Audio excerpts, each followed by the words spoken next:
Assalamualaikum warahmatullahi wabarakatuh. Selamat siang, salam sejahtera untuk kita semua. Selamat beraktivitas untuk teman-teman dimanapun Anda berada. Semoga senantiasa dalam keadaan baik, sehat, walafiat, dan juga lancar dalam setiap usaha dan aktivitasnya. Amin ya rabbal alamin. Saya ucapkan terima kasih untuk teman-teman yang sudah mensupport channel saya, Jurnal Aziz 1992. Semoga channel yang sangat sederhana ini bisa memberikan manfaat dan juga inspirasi untuk teman-teman para pendengar dimanapun Anda berada. Pada kesempatan siang hari ini di konten Ngaji Kui, saya ingin membahas satu buku ya, tentang metode cara cepat membaca Al-Quran, yaitu buku Iqra. Buku ini teman-teman sekalian sangat populer sekali ya, terutama bagi kita angkatan 90-an sampai tahun 2000-an ke belakang ya. Ini luar biasa, buku yang sangat dekat dengan kita. Bahkan dari buku inilah kita banyak tahu dan juga bisa mengerti bagaimana cara membaca Al-Quran yang baik dan benar. Buku Iqra ini dikarang oleh Kiai Haji As'ad Humam. Beliau lahir di Yogyakarta tahun 1933 ya. Lalu beliau sudah almarhum. Beliau meninggal pada bulan Februari tahun 1996. Sebelum kita membahas jauh, mari sama-sama kita kirimkan doa suratul Fatihah untuk beliau yang sangat berjasa sekali untuk kita generasi muda. Karena berkat jasa beliaulah kita bisa membaca Al-Quran. Ila hadratin Nabi Mustafa Rasulullah Sallallahu Alaihi Wasallam. Al-Fatihah. A'udzu billahi minasyaitonir rajim. Bismillahirrahmanirrahim. Alhamdulillahi rabbil alamin. Arrahmanir rahim. Maliki yaumiddin. Iyyaka na'budu wa iyyaka nasta'in. Ihdinas siratal mustaqim, siratal ladzina an'amta 'alaihim, ghairil maghdubi 'alaihim waladdallin. Amin. Semoga seluruh kebaikan dan amal soleh jasa beliau diterima oleh Allah Subhanahu wa taala dan dicatat sebagai amal soleh. Amin ya rabbal alamin. Nah, buku Iqra ini teman-teman sekalian, pasti teman-teman juga sudah tidak asing lagi ya. Terutama kita angkatan 90-an. Buku inilah yang menemani kita di masa-masa kita TK, SD, mungkin yang sampai SMP. Buku Iqra ini alhamdulillah saya mengalami, walaupun sebelum buku Iqra ini saya sempat juga belajar Al-Quran, mengeja. Itu ada salah satu buku, saya lupa namanya itu. Cuman dia lebih lebih pendek begitu. Kayak langsung huruf hijaiyahnya 29 huruf hijaiyah dari alif sampai iya. Kemudian langsung masuk ke kayak fathah a, ba, ta, langsung ke i, bi, ti, si, langsung ke u, kayak gitu. An, in, un, ban, bin, bun. Nah, kalau buku ini teman-teman sekalian, dia memiliki 10 sifat ya, 10 sifat nih teman-teman bisa lihat 10 sifat buku Iqra. Nah, di belakangnya itu ada background penciptanya, penulis, yaitu Kiai Haji As'ad Humam. Yang pertama itu bacaannya langsung. Nah, bacaannya langsung, kemudian disingkat CBSA, cara belajar santri aktif. Kemudian ada privat, klasik, ada modul, asistensi, praktis, sistematis, variatif, komunikatif, dan fleksibel. Cuman ini saya ingin memberikan opini, pendapat saya mengenai buku Iqra ini. Mungkin teman-teman juga di daerah ya, terutama di pelosok-pelosok masih menggunakan buku Iqra ini. Jadi buku Iqra ini sudah mengalami pergantian, perubahan, baik ada yang kecil ya, ada yang modelnya kayak misalkan Iqra 1, dia Iqra 1 dalam satu lembar, dia kecil bentuknya.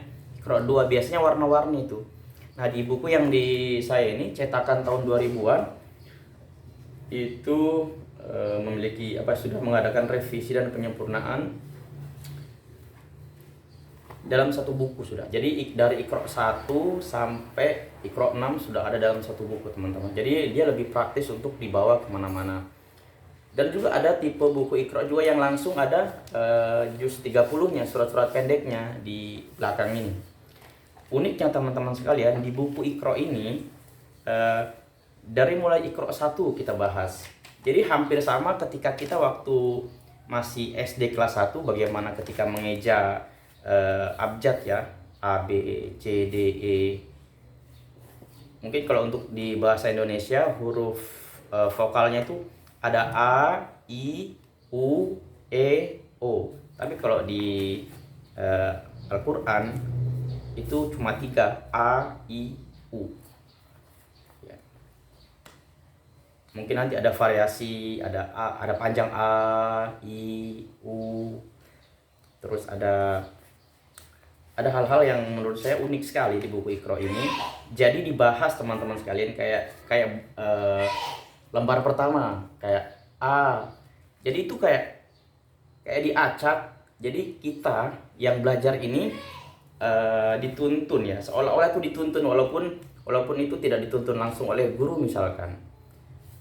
Itu kita semacam dituntun kayak peletakan kayak A, ba, A, ba, A, ba, A, ba. Jadi kayak misalkan bahasannya tentang huruf A dan ba misalkan. Itu seperti diacak agar kita benar-benar faham ya, bukan cuma hafal tapi faham bagaimana bunyinya, bagaimana bentuknya. Dan di setiap akhir pembelajaran itu dikasih penguatan untuk diingat lagi kayak aba, aba, aba. Contoh misalkan nanti ketika sudah lanjut teman-teman sekalian, misalkan tentang kita bahas tentang huruf shod dan dot, atau mungkin teman-teman sudah terbiasa dengan huruf so dan do. Nah, itu diacak dari huruf sebelumnya sampai ke huruf shod dan dot ini diacak. Setelah diacak, nah di akhir juga itu diingatkan kembali tentang huruf-huruf kayak ini. Jadi dibahas a, ba, ta, sa, ja, ha, kho, da, za, ro, za, sa, sha, so, do. Jadi kayak dia diulang lagi. Ini menurut saya sangat luar biasa buku Iqra ini. Bahkan literatur yang saya baca, buku Iqra ini sangat mendunia, terutama di Asia Tenggara seperti Malaysia, Singapura, Thailand, dan juga di beberapa negara seperti di Amerika Latin ya. Di Filipina juga buku Iqra ini sudah sangat mendunia sekali. Makanya saya bilang beliau Kiai Haji As'ad Humam ini almarhum sangat besar jasanya telah menciptakan metode untuk belajar Al-Quran yang praktis, yang fleksibel. Kemudian teman-teman nanti ketika jadi di Iqra 1 atau di bab 1 ini itu dibahas huruf per huruf yang diacak dengan terpisah. Nah, ketika sudah Iqra 2 itu mulai belajar untuk membaca huruf yang bersambung teman-teman sekalian. Walaupun bersambungnya itu masih relatif sedikit dan mudah ya. Nah, jadi itu mirip-mirip kayak sekolah kelas 1, kelas 6. Jadi kayak ada tingkatan-tingkatannya. Jadi nanti Iqra 2 itu hanya bunyi vokalnya A semua. Nah, nanti di mulai Iqra 3 itu mulai dibahas juga bagaimana bunyi huruf vokal I kayak Iqra 3 ya. Tati, dadi, nani, mami, baba, bibi. Jadi asik sekali teman-teman sekalian. Ini mungkin juga ya semoga teman-teman punya terketuk hatinya dan punya semangat untuk belajar kembali teman-teman sekalian. Karena bicara ilmu itu tidak ada kata terlambat untuk kita terus menggali, belajar dengan siapapun. Apalagi zaman sekarang ini kan zaman yang sangat maju ya dalam hal teknologi dan informasi.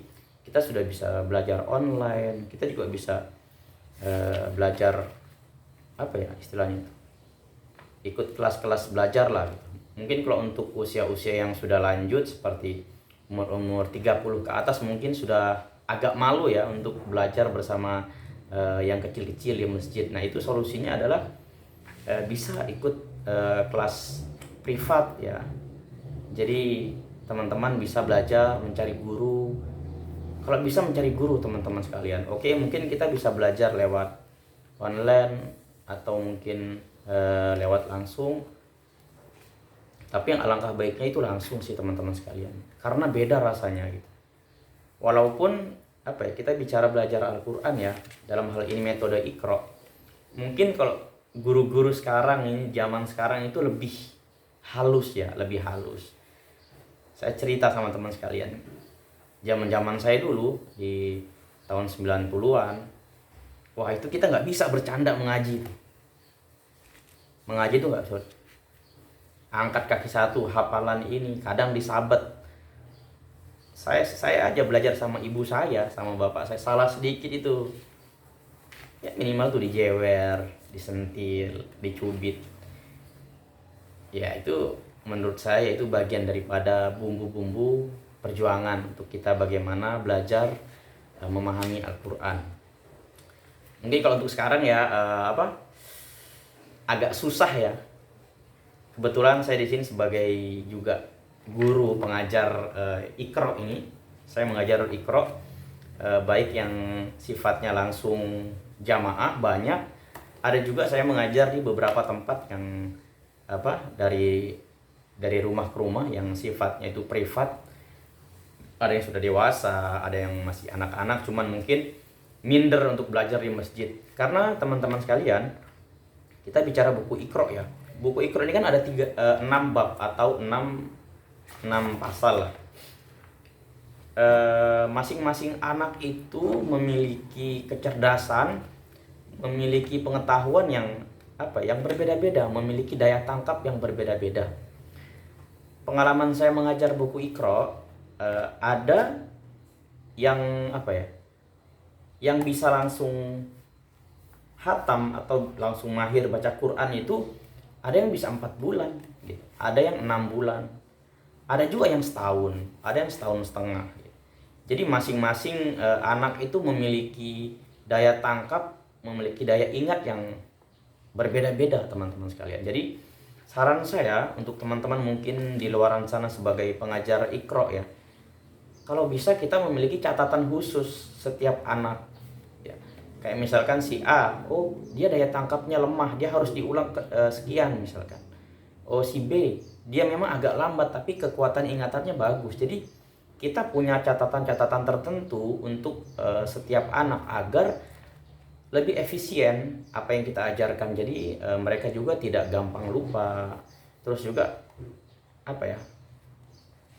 untuk zaman sekarang ini, pertama itu memang membuat nyaman gitu, membuat nyaman. Jadi kita sebagai guru harus menjadikan murid kita ini layaknya adik kita, layaknya anak kita, agar terjalin komunikasi, chemistry antara kita guru dan murid, agar tidak terlalu jauh gapnya, walaupun ada batasan-batasan yang kita agar tidak terlalu akrab sama mereka.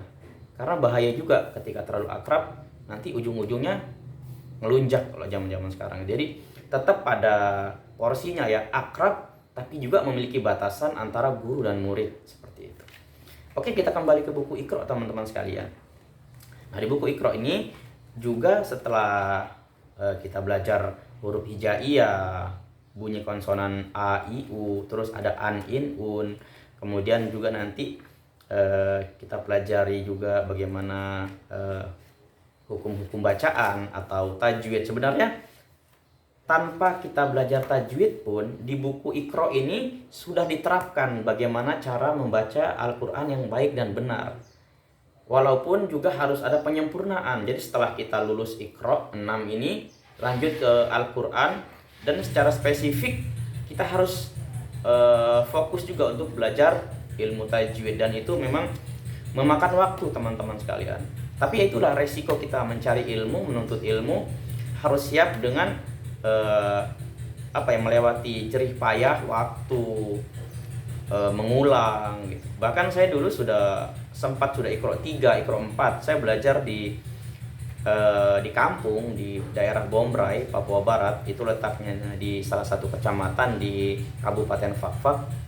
Saya sudah Iqra 4 karena waktu itu ingatan saya juga kurang, mungkin kebanyakan main. Itu disuruh ulang lagi, turunin lagi sama gurunya. Gitu ya, saya samina wa ta'na lah, ikut aja gitu. Senang juga mengaji. Bahkan zaman dulu saya terbiasa untuk menginap ya bersama teman-teman di masjid gitu. Nah, buku Iqra ini teman-teman sekalian bisa menjadi solusi untuk kita, siapa tahu sudah berkeluarga, punya istri, punya anak yang belum bisa membaca Al-Qur'an, kita bisa mengajarkannya gitu. Sebagaimana hadis Nabi, khairukum man ta'allamal Qur'an wa 'allamahu. Jadi sebaik-baik kamu adalah orang yang belajar Al-Qur'an dan mengajarkannya. Nah, minimal ya kita bisa mengimami lah, bisa mengajarkan, bisa menjadi imam di keluarga kita.